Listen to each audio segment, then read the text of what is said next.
I'm here to talk to you about the problem of slavery. It didn't end in the 1860s.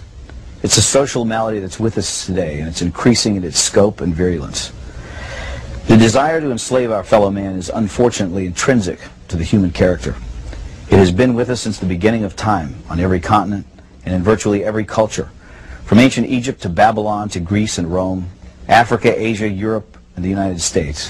Germany and Japan openly practiced widespread slavery only 50 years ago, and the Soviet Union until less than a decade ago. China even today.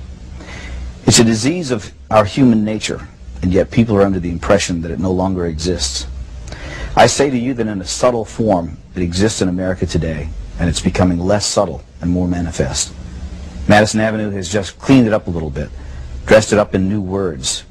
The slave master is now Big Brother, someone to protect you, someone to confide in. But it's all the same. He owns your life. Now, this may sound far-fetched, but I think I can prove it. When the IRS allows you a tax deduction, they and their congressional collaborators and the media call it a tax subsidy. In other words, they designate it as a gift to you, a subsidy. The only way they could conceive this terminology is by presupposing that they, i.e. the government, own all the money. Their view is that they're entitled to it all. That which they allow you to keep is their compassionate and generous gift to you. How can this be? You create the money by your efforts, your sacrifice, your creativity, your risk-taking. So how can it belong to them? It's very simple. They own you. They own everything you produce, your money, your house, your thoughts and ideas, your children. If you go to a foreign country to work, you still have to pay the U.S. income tax.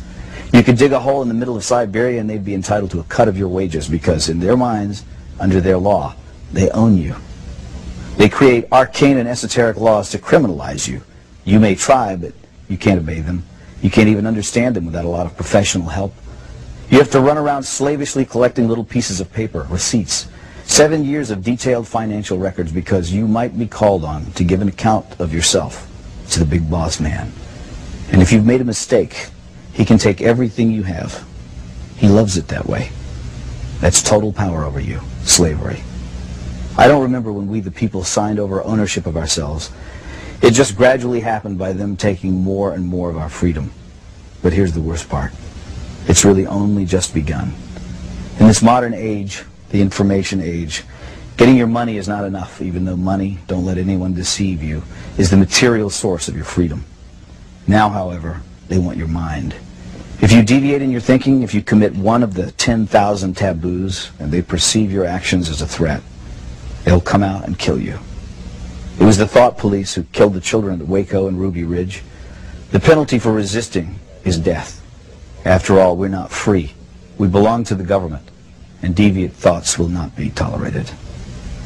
In the aftermath of the horrible Oklahoma City bombing, government propagandists tried to intimidate the people into silence by recklessly linking criticism of the government to acts of murder.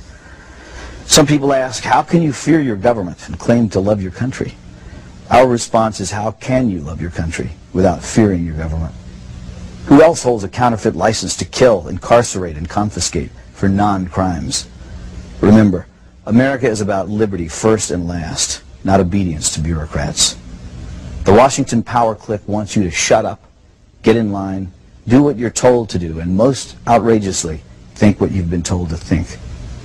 We have hundreds of politicians and thousands of lobbyists crawling all over Washington, thinking of ways to control you, to extend their will over you, to subvert your freedom and replace it with their will, to capture, that is, to steal your life force. And so we should all be very angry, because anger is the engine that drives our will to resist.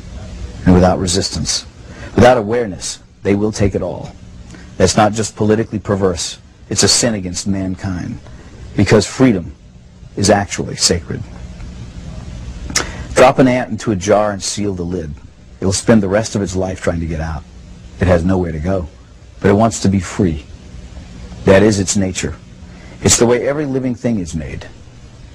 Once, a long time ago, I saw something at the zoo, a wolf lying in its cage. I thought about how this magnificent animal was the end product of millions of years of evolutionary design. A nose that could detect the faintest scent, ultrasonic hearing, eyes that could see in the dark, teeth and jaws capable of crushing thick bone, heart and lungs that could run him for hours in a sub-zero blizzard. And yet there he was, lying forlorn and full of despair. He was well fed. He had a clean habitat and water and medical care. So what was the problem?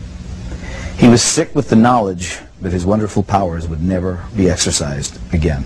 And so he lay there, his head on his paws, staring blankly ahead at perhaps some imaginary forest that he could never reach because there were bars around him. They had not killed his body, but they were destroying his soul. God gave Adam and Eve freedom, even though he knew they would invite death into the world. That's how important freedom is in the divine scheme of things, and that's why we urge you to defend it always.